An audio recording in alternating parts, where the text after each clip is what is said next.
السلام علیکم ورحمۃ اللہ وبرکاتہ۔ جی تو ناظرین، میں ہوں آپ کا میزبان حافظ محمد مظفر جاوید۔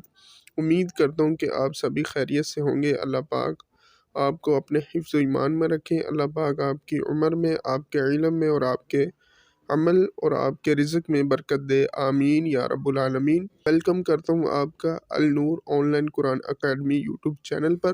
جی تو ناظرین، آج کی جو ہماری دعا ہے بڑی بہترین دعا ہے کہ دشمن کے شر سے محفوظ رہنے کی دعا۔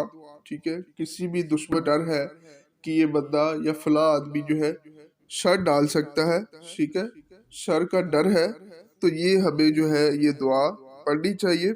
حضرت ابو موسیٰ رضی اللہ تعالیٰ عنہ فرماتے ہیں کہ رسول اللہ صلی اللہ علیہ وسلم کو کسی قوم کی طرف سے شر کا ڈر ہوتا تو آپ صلی اللہ علیہ وسلم یہ دعا فرمایا کرتے تھے کہ یہ دعا پڑھنی چاہیے۔ اگر کسی بھی قسم کے شر سے آپ کو ڈر ہے، آپ اپنے آپ کو جو ہے محفوظ نہیں سمجھ رہے، ٹھیک ہے، تو آپ یہ دعا پڑھیں۔ جی تو دعا جو ہے وہ ہم پڑھتے ہیں، کون سی دعا ہے دشمن کے شر سے محفوظ رہنے کی؟ اللہم انا نجعلک فی نحورہم وَأَعُوذُ بِكَ مِن شُرُورِهِمْ اللَّهُمَّ إِنَّا نَجْعَلُكَ فِي نُحُورِهِمْ وَنَعُوذُ بِكَ مِن شُرُورِهِمْ اللَّهُمَّ إِنَّا نَجْعَلُكَ فِي نُحُورِهِمْ وَنَعُوذُ بِكَ مِن شُرُورِهِمْ۔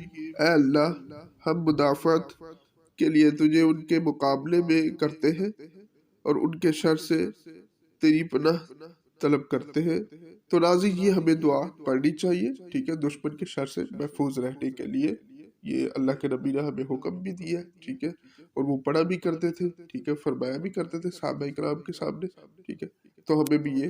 جی تو ناظرین، امید کرتا ہوں کہ آپ سبھی کو یہ دعا جو ہے، جس نے یہ ویڈیو دیکھی ہے اس کو یہ پڑھنی بھی آ جائے گی اور وہ یاد بھی رکھے گا انشاءاللہ۔